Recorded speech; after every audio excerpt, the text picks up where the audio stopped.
चलिए दोस्तों, आज हम क्लास स्टार्ट करने वाले हैं अलंकार की। अलंकार एकदम ट्रिक के माध्यम से बताने वाला हूं। सिर्फ 4 लाइन याद रख लेना, इन 4 लाइन में पूरा अलंकार खत्म कर दूंगा। ठीक है, जैसे कि अभी स्क्रीन पर देखने को मिल रहा है अभी आपको कि ये पटवारी के क्वेश्चन से जो कि बच्चों ने गलत करके आया था, अलंकार के क्वेश्चन से जो कि कई बच्चों ने गलत करके आया था। हर स्टेट में देख रहा हूं मैं, हर स्टेट में क्वेश्चन है ये। ठीक है, तो ये क्वेश्चंस अब आपके गलत नहीं होने वाले हैं। बेहतरीन तरीके से समझाने वाला हूं। बच्चा कहां गलती करता है अपन उस पर भी चर्चा करेंगे। थोड़ा सा समय लगेगा, 10 मिनट का, 12 मिनट का, इतने में आपके 2 नंबर पक्के हो जाएंगे, क्योंकि वन रक्षक में जो है वो अभी 2 नंबर का अलंकार आ रहा है। या किसी भी एग्जाम में आप जाओगे तो अलंकार क्वेश्चन आपके गलत नहीं होंगे। ठीक है दोस्तों, मैं नितिन, एक बार फिर स्वागत है आपका अपने परिवार इजी टू सक्सेस में। अगर चैनल पर नए हैं तो चैनल को सब्सक्राइब कर लीजिए, और इंग्लिश के लिए पैराजंबल, पीक्यूआरएस, एरर के क्वेश्चन वगैरह मैंने डाल चुका हूँ, ट्रिक वगैरह डाल चुका हूँ, आप उनको देख लीजिए। और अगर चैनल पे पुराने हैं तो वीडियो को लाइक कर दीजिए, प्यारा सा कमेंट कर दीजिए। और चलिए शुरुआत करते हैं अलंकार की। तो देखिए, मैं बेसिक चीजें बिल्कुल नहीं बताने वाला कि सबको पता है कि अलंकार जो होते हैं वो 3 प्रकार के होते हैं। अर्थ अलंकार होता है, शब्द अलंकार होता है, उभय अलंकार होता है। वहां से क्वेश्चंस नहीं बनते। क्वेश्चंस जहां से बनते हैं अपन सीधे उन पर चर्चा करते हैं। ठीक है, देखो, तो अलंकार में जो क्वेश्चंस बनते हैं सीधे सीधे अपन उन पे आते हैं। सबसे पहले अपन लेते हैं एक शब्दालंकार, शब्दालंकार, और एक लेते हैं अपन अर्थालंकार, अर्थालंकार।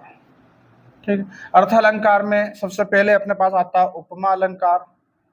उपमा अलंकार, ठीक है, उपमा अलंकार। ठीक है, इसके बाद आता है अपने पास उत्प्रेक्ष अलंकार। उत्प्रेक्ष अलंकार। एक आता है अपने पास रूपक अलंकार। फिर एक और अतिशयोक्ति अलंकार।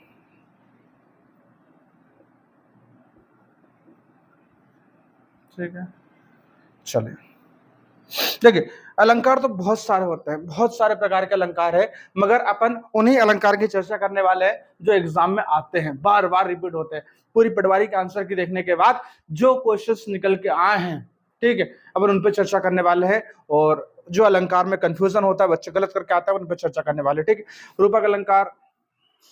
ठीक है, थोड़े से शब्द अलंकार देख लेते हैं। इसमें है अपने पास अनुप्रास अलंकार, अनुप्रास अलंकार, यमक अलंकार, यमक अलंकार, और श्लेष अलंकार, श्लेष अलंकार। ठीक है, चलिए, ये जो है वो मैं अलंकार लिख दिए मैंने कि अभी अपने को टोटल जो है वो कितने अलंकार पढ़ना। अर्थ अलंकार में 4 अलंकार, उपमा अलंकार, उत्प्रेक्ष अलंकार, रूपक अलंकार, अतिशयोक्ति अलंकार। हालांकि 20-22 प्रकार के अलंकार होते हैं, मगर जो मैं बता रहा हूँ ना, खास जो एग्जाम में आ रहे हैं अभी, जो वन रक्षक में आए हैं, पटवारी में आए हैं, अब उन्हीं पे चर्चा कर रहे हैं। वन रक्षक में 25 तारीख से लेकर के अभी 30 तारीख तक के मैंने देखे हैं क्वेश्चंस, तो जो अलंकार आया है वो उन पर चर्चा करेंगे। ठीक है, तो अर्थ अलंकार के 4 लिख दिए, शब्द अलंकार के अपन ने 3 लिख दी है। अब इनकी मैं बेसिक सी जो ट्रिक्स होती हैं वो बता देता हूँ। ट्रिक तो कुछ भी नहीं होती वैसे, कि जो बेसिक चीजें होती है उनका निचोड़ ले लेते हैं एक एक लाइन में, तो उसको अपन ट्रिक बोल देते हैं ना। चलिए, तो सबसे पहले अपन देखते हैं उपमा अलंकार। उपमा अलंकार की भैया ट्रिक ये होती है कि ऐसे शब्द, ऐसे अलंकार जिनमें योजक चिन्ह आता है। योजक चिन्ह का मतलब क्या होता है? ये वाला चिन्ह आता है, कि ऐसे अलंकार जिनमें योजक चिन्ह आता है और योजक चिन्ह के बाद, इसके बाद, ठीक है, सा, सी से शब्द आना जरूरी है। ऐसे अलंकार, ठीक है, ऐसे अलंकार जिसमें योजक चिन्ह आता है और योजक चिन्ह के बाद या तो सा आएगा या सी आएगा या से आएगा, तो जहां पे अपने को ये चीजें दिख जाती हैं वहां पे कौन सा होता है? उपमा अलंकार होता है। ठीक है, समझ में आ गया। चलो अगला देखते हैं अपन उत्प्रेक्ष अलंकार। उत्प्रेक्ष अलंकार का मतलब ये होता है कि भैया जिन अलंकार में मनु, मानो, जानो, मनहू, ठीक है, और जनु, ठीक है। ये शब्द का उपयोग हो जाए कि वे सारे अलंकार जिनमें जनु, मनु, मानो, जानो, मन हो आदि शब्दों का, इनमें से कोई सा भी एक शब्द अगर अपने को दिख जाए तो वो सारे अलंकार जो होते हैं वो कौन से अलंकार होते हैं? उत्प्रेक्षा अलंकार होते हैं। ठीक है, उपमा अलंकार की पहचान बताई, योजक चिन्ह के बाद सास से आना जरूरी है। उत्प्रेक्षा अलंकार के बाद जनु, मनु, मानो, जानो, मनु आना बहुत ज्यादा जरूरी है। ये शब्द आएंगे तभी अपन उत्प्रेक्षा अलंकार उसको मानेंगे। ठीक है, प्रैक्टिस भी करवाऊंगा अभी पुराने क्वेश्चंस पे अपन। ठीक है, चलो अगला है रूपक अलंकार। रूपक अलंकार की पहचान ही होती है कि भैया इसमें योजक चिन्ह आना चाहिए। क्या आना चाहिए? योजक चिन्ह आना चाहिए, मगर योजक चिन्ह के बाद यह शब्द ना आए। ठीक है, विशेष तौर पे ध्यान देना कि रूपक अलंकार की पहचान क्या होती है कि योजक चिन्ह आना चाहिए, मगर योजक चिन्ह के बाद ये शब्द सा से सी नहीं आना चाहिए, क्योंकि सा से सी आ गए तो वो कौन सा अलंकार हो जाएगा? उपमा अलंकार होना जाएगा। और योजक चिन्ह रहेंगे सिर्फ तो कौन सा हो जाएगा? रूपक अलंकार होना चाहिए। ठीक है, और अतिशयोक्ति अलंकार जो होता है, अतिशयोक्ति अलंकार का मतलब होता है कि जहां पे बात ऐसी कर दें, ऐसी बात कर दें जो औकात से बाहर है, संभव से बाहर है। ठीक, ऐसी बात कर दे जो कि बड़ा चढ़ाकर बोली हो, बात बड़ा चढ़ाकर। ठीक है, ऐसी बात जो बड़ा चढ़ाकर बोली हो, जो कि अपने लेवल से बाहर होती है, वहां पे अतिशयोक्ति अलंकार होता है। इसकी पहचान भी मैं बता दूंगा। ठीक है, चलिए अनुप्रास अलंकार की बोल देते हैं। अनुप्रास अलंकार की पहचान ही होती है कि भैया इसमें वर्ण बार बार आते हैं। क्या आते हैं? वर्ण। वर्ण जो होते हैं वो बार बार आते हैं। ठीक है, वर्ण जो होते हैं बार बार आते हैं, जैसे कि मैं, ये रिपीट होते रहेंगे। ठीक है, वर्ण बार बार आते हैं। जहां पे वर्ण बार बार, वर्ण का मतलब पता होना, वर्ण का मतलब ये होता है जैसे कि मैं, क, च, स, ख, ये वर्ण होते हैं। तो ये वर्ण जहां पे बार बार आते हैं वहां पे अनुप्रास अलंकार होता है। ठीक है, चलो यमक अलंकार की बात कर लेते हैं फटाफट। ठीक है, यमक अलंकार का मतलब होता है कि एक ही शब्द एक से अधिक बार आए, जैसे कि अपन बोलते हैं ना कनक कनक से, कनक कनक।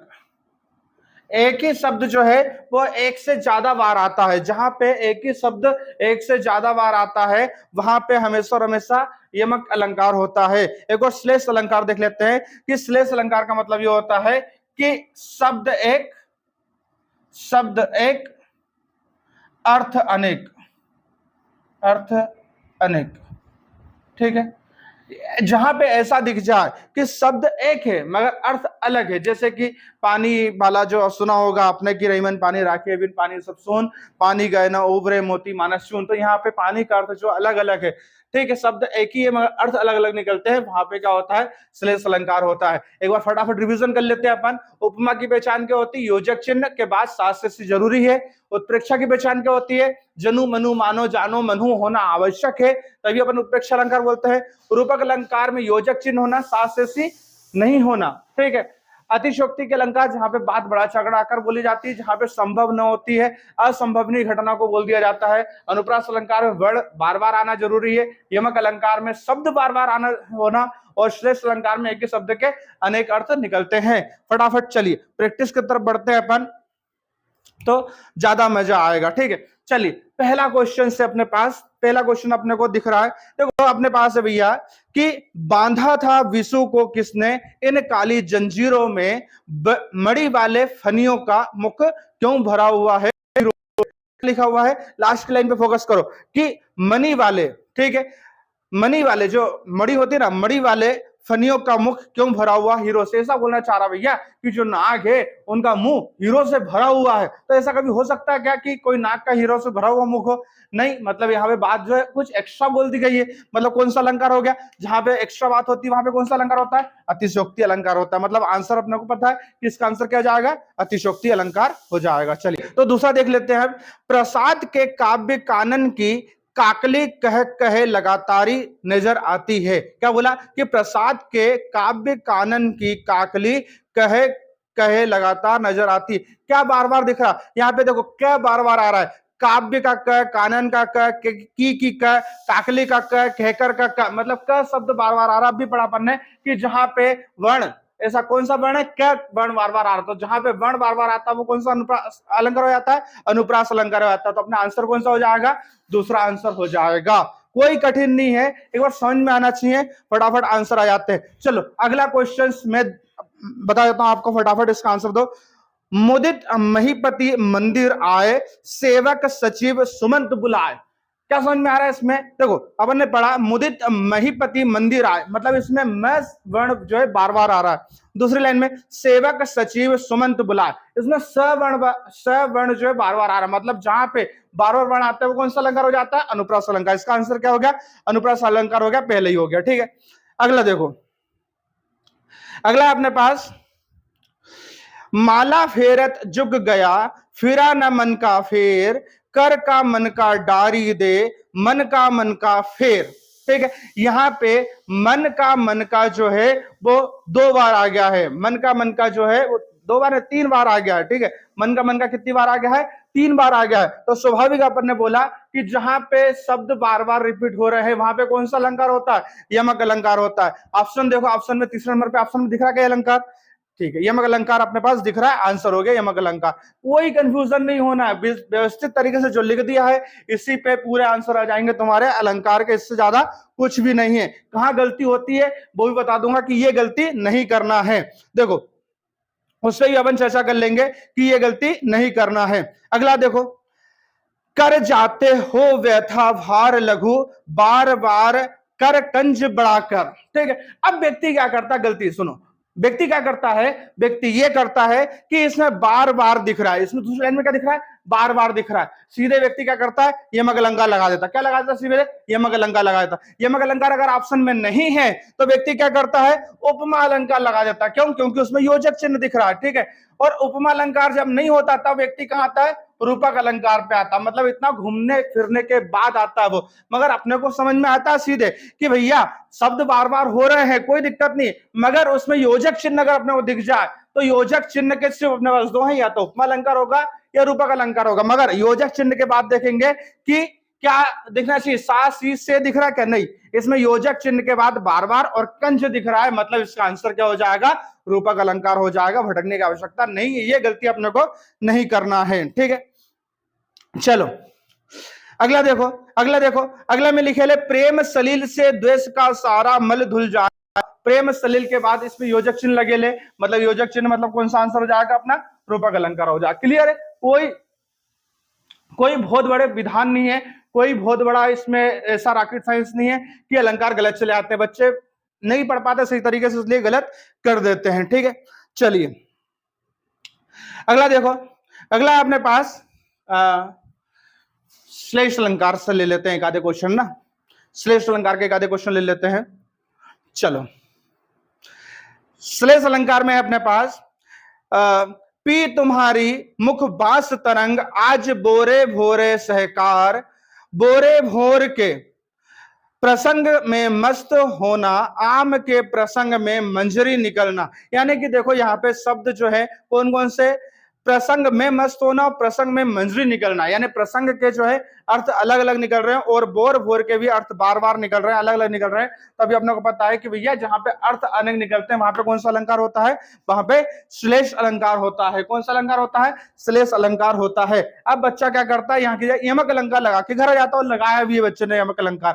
ठीक है, जबकि यमक अलंकार की अपने को एक पहचान है कि शब्द जो है वो साथ में दिखते हैं, अपने को क्या दिखता है, साथ में दिखते हैं, तो ये गलती नहीं करना है अपने को। ठीक है, तो मेरे हिसाब से समझ में आ गया होगा कि अलंकार में क्या गलती नहीं करना है, कैसे पहचानना होता है, इससे आसान तरीके से। और मुझे नहीं लगता कि अलंकार आपको और कहीं मिलेंगे।